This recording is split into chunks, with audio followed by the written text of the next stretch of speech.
Good afternoon, everybody. Hopefully you can all hear me. Thank you for taking the time to join this webinar on how to maximise the benefits of job evaluation. I'm Joe Price, and I'm a reward consultant here at Paydata. Part of my role is about providing clear, independent and professional reward management advice to customers. I also help customers design and deliver reward management solutions. I have worked both in-house and as a consultant, and I come from a HR generalist background, so I understand the other specialist areas of HR and how they integrate with reward management. On your screen, you should see the agenda for today's webinar. I'd like to start by giving you an overview of job evaluation, as this will help set the scene for the rest of the webinar. I will then talk to you about the main benefits of job evaluation and how to maximise them. As you can see, we've picked out the 5 main benefits. Job evaluation can help enable you make rational, consistent and transparent decisions. It can help you develop an internally equitable grade and pay structure. It can help you set pay levels in the organisation that are externally competitive. It can help support equal pay. And job evaluation can support recruitment, career development and succession planning. I will then talk to you about the benefits of using a job evaluation system. So that's an online system. And then there's some time at the end for some questions. So on your screen, there should be a question and answer box or some functionality. So if you have any questions, please send them through to me at the end and I'll be happy to answer them. Before we start, I'd like to give you a quick overview of Paydata, if that's okay. So we are reward management specialists who have helped our customers manage reward effectively and consistently for over 20 years. In 2019, it is critical for your business to find, attract, retain, motivate and engage the right people and skills needed to deliver your strategy. As reward management specialists, we can develop reward management strategies that will help you find, attract, retain, motivate and engage the people you need to deliver your strategy. At Paydata, our mission is simple: to make lives better at work. We truly believe in this mission, and one of the ways we achieve it is by using job evaluation to help our customers recognise and reward the value of their people. So who do we work with? Well, these are just some of our customers that you can see on your screen. We typically work with FTSE 250 and 350 companies. We work across a wide range of industries where we have particular strengths in the construction industry, including the house building sector, the travel industry, including the airline sector, the facilities management industry, the telecoms industry, the professional institutes and associations industry, and the healthcare industry.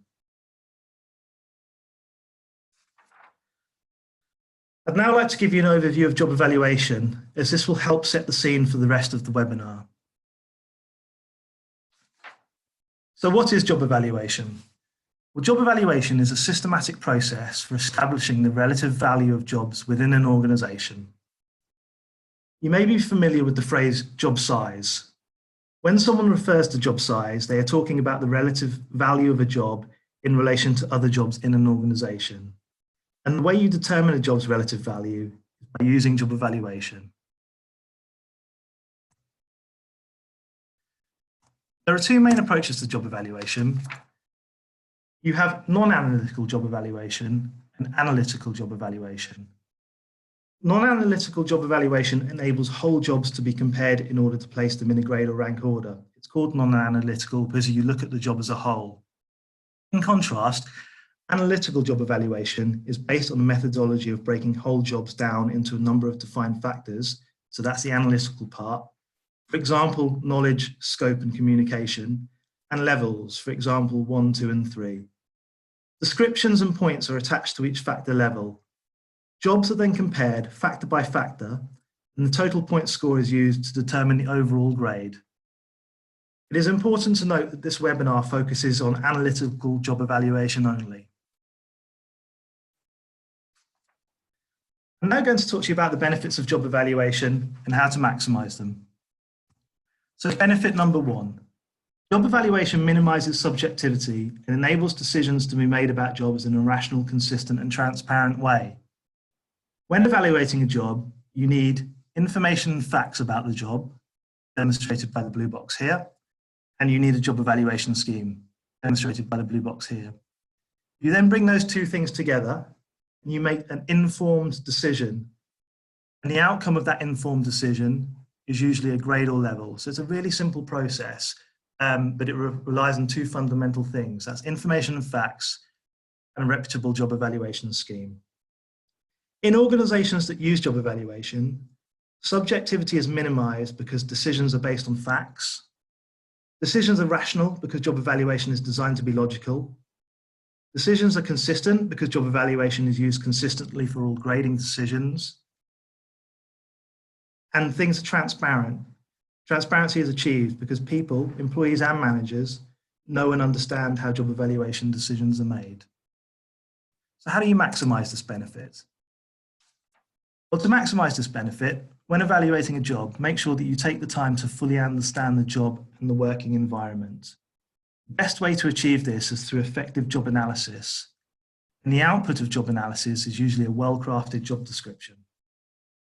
A job can be analysed in three main ways. The first is through observation. This approach involves the job analyst observing the job holder at work. So literally just watching what they do and taking notes and analysing it and then making a note of what they do. The second way is through a structured interview. This approach involves the job analyst interviewing the line manager or job holder using a structured interview questionnaire. And the third is by sending somebody a structured questionnaire. So this approach involves the job analyst getting the line manager and or job holder to complete the questionnaire themselves. These approaches lend themselves to different types of jobs. For example, the observation approach is arguably better suited for jobs in a production environment, whereas the structured interview approach is arguably better suited for office-based jobs. So there's no right or wrong way really when it comes to job analysis. It's just some methods are more suited to particular types of jobs than others. So benefit number 2. Job evaluation generates the information required to develop and maintain an internally equitable grade structure. On your screen, you can see the main types of pay and grade structures. On the left-hand side, where my arrow is, you have what we call a narrow graded structure. This type of structure consists of a sequence of job grades into which jobs of broadly equivalent value are placed. So you do your job evaluation, it gives you the grades, and then from that you can create a structure. Typically, this type of structure consists of 10 or more grades, and pay ranges are then attached to each grade. And as you can see, you'll often have an overlap between two grades next to each other to allow for some progression to allow for high performers in one grade and possibly new to the role people or people on the development path for the grade above. So overlap's often common, and also the range widths will tend to get wider the higher up the hierarchy you go, because the range of performance and the range of jobs tends to be greater. Next, you have what is called a broad graded structure. This type of structure is similar to a narrow graded structure, except it consists of fewer, wider grades. So as you can see, there are fewer grades here and they're wider. Pay ranges are attached to each grade, but because the grades are wider, mechanisms, for example, reference points or zones, are often used to control pay progression. So these two are very similar, the narrow graded and the broad graded structures. Essentially, you can achieve a broad graded structure by collapsing 2 or more grades from narrow graded structure to produce a broad graded structure. Next, you have a job family structure. This type of structure allows you to have different grade structures for different families. So as you can see, you've got a number of different grades in the different families. So you can have different structures in each family, so they don't have to be the same. And pay ranges, and it also allows you to have different pay arrangements for different families. This is particularly useful for when you're operating in different labour markets that have vastly different pay practices. So if you look at the example here, you have IT on the right-hand side.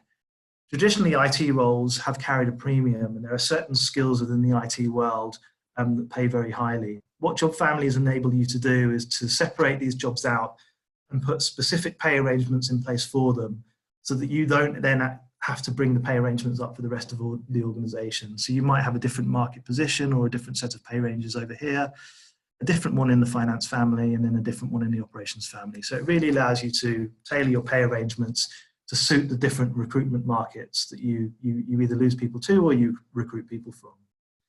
And finally, on the right-hand side, you have a pay spine structure. This type of structure is often found in the public sector and consists of a number of pay points. Job grades are aligned to the pay spine, and the pay ranges for the grades are defined by the relevant pay points. The width of grades can vary, and pay progression is normally based on service, although we are starting to see more and more people use pay spines again. They're becoming a little bit more popular, particularly in organizations that want to use competence to progress pay, because what you can do is you can attach competency levels to the different spine points, and you can define those through profiles. And what happens is when somebody reaches the next level of competence as defined by the profile, they move up to the next spine point. So we are starting to see a bit of a renaissance with regards to pay spines. So how to maximize this benefit? So when developing a grade and pay structure, make sure you involve all relevant stakeholders when determining the guiding principles for the design and operation of the structure. Things to consider when determining the guiding principles include the business and HR strategies, the organization's culture and values, and the needs of employees. Once you've done this, analyze the options available and select the one that best meets the needs of the guiding principles. Keep the structure as simple as possible. This is really important. A structure that is simple and easy to understand will be more effective than a structure that is complex and hard to understand. So it will enable you to achieve your objectives much better if people understand how it works, what they need to do to progress pay, how grades are set, and so forth. So keep it simple. Ensure that good data is available on which to base the design. So obviously your job evaluation data, your grade data, so make sure that you're using your good job evaluation system, you're comfortable with the grades and the output that it's using. And then make sure you've got good market data. So we would advise to always use more than one source of market data. And then finally, make sure that you develop a communication plan that explains what is being done and why. The communication plan is very important and should be thought about from the outset. Things to consider include key messages, communication channels, and feedback mechanisms. So on to our next benefit, benefit number 3. So job evaluation provides the data required to ensure that pay levels in the organization are externally competitive. So we've just talked about using market data to help inform pay structures. So this leads on from that. And job evaluation can help you ensure that you're matching jobs to the external market correctly. So the most accurate way to match jobs to the external market data sources and ensure apples are being compared with apples is to use job evaluation. There are other job matching methodologies, such as matching using job titles, matching using brief descriptions, matching using job capsules, and even matching using full job descriptions. However, the most accurate way and the best way to match internal jobs to external market data is to use job evaluation. So how do you maximize this benefit? When matching to an external source of market data, ask the provider if they have grades that link to other job evaluation schemes. If they do, and it's quite common that they do, and this is the best way to ensure like is being compared with like. So essentially what they will send you is a read across. So if you say that you're using a particular grading job evaluation scheme, they will send you the read across with their grades, and that's how you match into the survey, and that's how you ensure that the matching is accurate. Here at Paydata, we run a number of different salary surveys, which can all be linked to the other main job evaluation schemes. So it's something we do, and it's something other providers do. So as I say, it's very common. So on to benefit number 4. Job evaluation provides data to support an equal pay audit. Under the equal pay provisions of the Equality Act 2010, men and women in the same employment who are performing equal work should receive equal pay. There are 3 kinds of equal work, and an equal pay audit needs to make sure each kind is considered. So the 3 types of equal work are like work. Like work means work that involves similar tasks requiring similar skills, and where any differences in the work are not of practical importance. Job titles are the most common indicator of like work, but be careful when looking at job titles because you can sometimes have the same or very similar jobs and they have different job titles for whatever reason. So it's always worth doing a check on job titles to make sure that you don't have similar or same jobs with different job titles. So carry out a job title audit, I suppose, would be my advice when looking at like work. The next type of equal work is work rated as equivalent. And this is where job evaluation comes in. So work rated as equivalent is work that's been rated under a fair job evaluation scheme as being of equal value in terms of how demanding it is. Employers are likely to be doing work rated as equivalent where they have similar, but not necessarily the same job evaluation scores and in the same grade. Grading which isn't based on an analytical, gender-neutral job evaluation scheme won't provide an effective defence against equal pay claims. So that's really important. The only way you can defend against an equal pay claim in an equal pay tribunal is by using an analytical, gender-neutral job evaluation scheme. And the third type of equal work is work of equal value. Work of equal value is work which is not the same and is not rated as equivalent, but is of equal value in terms of factors such as effort, skill, and decision-making. Jobs that may be entirely different in content might be considered work of equal value when the demands made on the employees doing them are assessed. The golden rule is not to assume that different types of jobs, for example, manual and administrative, can't be of equal value. While some employment tribunal cases have considered the question, what is equal, the answer really lies in the application of fair analytical job evaluation. So going to my previous point a minute ago, this is the most reliable way of assessing whether jobs are of equal value. If you don't use analytical job evaluation, you need to find an alternative means of checking whether employees are doing work of equal value. It's important to recognise that these alternative estimates of equal value are not as reliable as analytical job evaluation, and that your organisation may therefore still be vulnerable to an equal pay claim. So how do you maximise this benefit? Well, let's assume that you're carrying an equal pay audit. And if you have a grading structure, you can use grades as a starting point for comparing the pay of men and women. However, if your organisation uses a broad graded structure, so if you remember a few minutes ago, we talked about collapsing 2 or more grades into one to create a broad grade, narrow points within the bands may need to be selected. And this is because broad grades do consist of jobs of different value. So you've got jobs of different value, so you can't use it as a basis for comparison. Another way to maximise this benefit is to look carefully at the jobs just above and below grade boundaries. Now, the grade boundaries will be set by the job evaluation provider, but you can ask them where the grade boundaries lie, especially if they're dominated by women, because these could easily be rated as equivalent, even though they're in different grades. So what that's saying is that you might have one job at the top of one grade, and then in the grade above it, you might have the job at the bottom, and actually, yes, they're separated by a grade boundary, but the difference in the total point score is quite similar. So it could be argued they're rated as equivalent. So it's important, I guess, not to take things on face value. The more thorough and the more analytical you can be with an equal pay audit, the less chance you have of an equal pay claim and the more chance you have of defending yourself if you ever are brought to an equal pay tribunal. So on to our fifth and final benefit. So job evaluation provides the data to support recruitment, career development, and succession planning. On your screen, you can see an example of a career family structure. So this is just an example that we created for this webinar. Down the left-hand side, you have grades. So we've just gone from 1 to 6. And across the top, you have what we call career families. Career families are groups of jobs that have broadly similar characteristics. So for the purposes of this demonstration, I've just said we've got a sales family, an operations family, and a support family.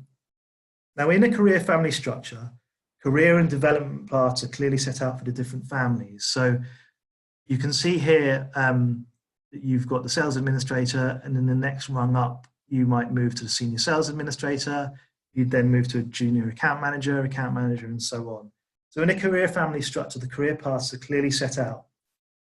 And they're usually defined by what we call family level profiles that describe the knowledge, skills, experience, and competencies required at each family level. So what that means is essentially in each box, so we take sales, so if we say S1, sales 1, that will have a family level profile and describe the skills, experience, knowledge, and competencies and so forth that you need to perform at that level. So if I'm a sales administrator and I want to progress to the senior sales administrator, I go and look at the family level profile for sales 2, And then I start to put a development plan in place. Now that can be a combination of self-development I could do myself, or it could be a combination of working with our HR department and asking them, or my line manager. So you know what's required of you, and then you can go in and find those resources and that help that you need to progress to the next level. So in a career family structure, recruitment, career development, and succession planning decisions can take place against the job hierarchy illustrated by the structure. So for example, as I just described, an employee can see what is required of them to get to the next level in the structure, or a director can see where there's no natural successor for a particular role and put a plan in place to address this. So if you look at the operations family in the middle in box 5, you can see I've left that blank. So if I'm the director of operations, director of engineering, and I'm looking at my succession plan, I can see there's a gap between the senior engineer and the head engineer. And what that means is it's probably a bit too much, a bit of a stretch for the senior engineer to be a head in engineering. Now it is possible, depending on the individual post holder, that they could do the role with the right support. But the likelihood is it would just be too much. So what I need to do as the director of engineering is address that. And there should be a family level profile in place. If not, I'll create one, and then I can go and recruit to that role. And then what that provides me is another step in the structure, and that puts our succession plan. So if you can imagine in a large organization, this would look much larger. There'd be more families, there'd be more grades, there'd be more jobs in here, and it really highlight where the gaps are. It really highlight the development parts. So it's a really useful tool that can be used for a number of different ways. So how do you maximize this benefit? Well, when developing a career family structure, it is important to involve the other specialist areas of HR, for example, recruitment and L&D. It's also important to involve employees and line managers. So don't do it in isolation. Recruitment colleagues understand how career paths develop and what career paths people are looking for, so they can provide input in regards to that. Learning and development can help with the creation of family level profiles. They can help with competency frameworks and all those sorts of things. So again, really, really helpful. Employees can obviously provide feedback on the various career paths, whether they think, actually it's feasible or not, whether they've had success moving up, whether there's any blockages. So that's a continuous cycle of feedback I would suggest with employees. And managers can tell you where the gaps exist in the structure. So we would always advocate involving people if you're developing a career family structure. And of course, involving people, as you know, always helps to gain buy-in as well. So that brings us to the end of the job evaluation benefits and how to maximize those benefits. I'm now going to talk to you about the benefits of using an online job evaluation system. I'll then talk to you about PayGrade, our job evaluation system. So the benefits of using an online job evaluation system are: it is web-based, so it can be accessed anywhere with an internet connection. It facilitates remote job evaluation panels, so supports agile working. It stores all current and archived evaluation results in one place. And it produces reports, and data can be extracted from the system. So you can do quite a lot with an online job evaluation system. Not only that, it also provides you with the functionality of an offline system in terms of it gives you your methodology and it gives you your grades and your output. So it's giving you all that useful stuff as well. These are just the added benefits of the job evaluation system. So I'd just quickly like to talk to you about PayGrade, which is our job evaluation system that we've developed in-house. So an analytical scheme. So do you remember I said before there's two types of schemes, non-analytical and analytical. Ours is an analytical job evaluation system, and it has 5 factors. And on the right-hand side here, you can see these factors. So you've got knowledge and expertise, you've got scope, you've got impact, you've got complexity, and you've got communication and influencing. And that circle there, starting in knowledge and expertise. So this is the starting point for all evaluations, knowledge and expertise. You always follow that circle. So when evaluating a job using PayGrade, you determine the level of knowledge and expertise, and it will actually then filter the results for scope, and that will then filter the results for impact. So it's an intuitive system, and you always follow the same order. Once you get to the end factor, communication influencing, it will then give you your grade. These factors are based on experience and what really counts, and because they avoid any gender or other bias. So this is a system that can be used in an equal pay tribunal against an equal pay claim because it's gender neutral. It avoids any other type of bias, and it's an analytical scheme. PayGrade is quick to learn and intuitive to use. Most customers can be up and running after a half-day training session. It really is that quick to use. It's robust, it's very effective, but it's quick to learn. It's delivered through the web, so it can be accessed anywhere with an internet connection. It stores job evaluation results and job descriptions. So not only does it store the results, but it also scores the job descriptions that have been evaluated. So this is useful to see what job description was used when a particular job had been evaluated. It also has a powerful reporting tool, and data can be extracted to Excel, which is useful for carrying out bespoke analysis. So obviously we've got some preset reports, the most common reports in the system, but if you want to do extra analysis, you can do. So if anyone would like to know more about PayGrade or would like a demonstration, please get in touch. So that brings us to the end of the webinar. I hope you found it useful, and I'm now happy to take any questions that anybody has. So as I say, on your screen there should be some functionality where you have some questions.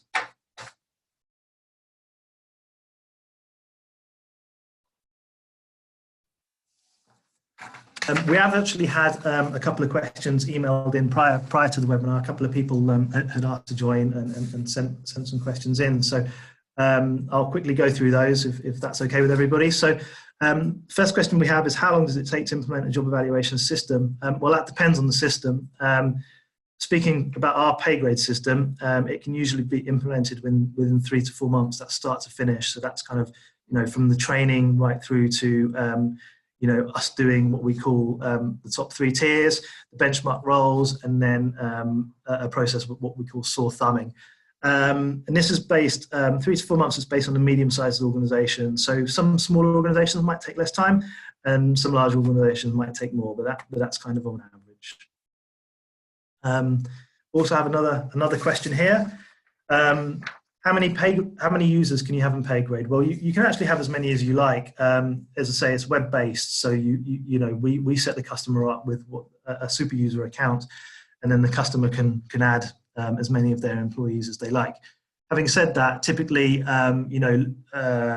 it will be restricted to people that have been trained to use the system. So that will usually always be HR, and then that might involve a selection of managers and employees from across the business. So there usually is only maybe sort of a handful or up to 10 people within the organization, but in theory, as many people there can be as many logons as you like.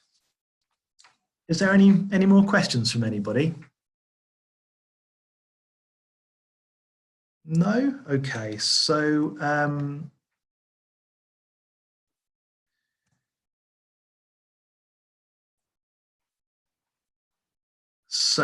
I'd just like to say thank you again for joining me today. Thank you for your time. I hope you found the webinar useful. If anyone does have any questions, please feel free to get in touch. We're going to email the slides out to everybody shortly, so our contact details are on there. So yeah, if you have any questions, want to know anything, would like to know more about PayGrade, please get in touch. This actual webinar will also be available to view on our website within the next few days.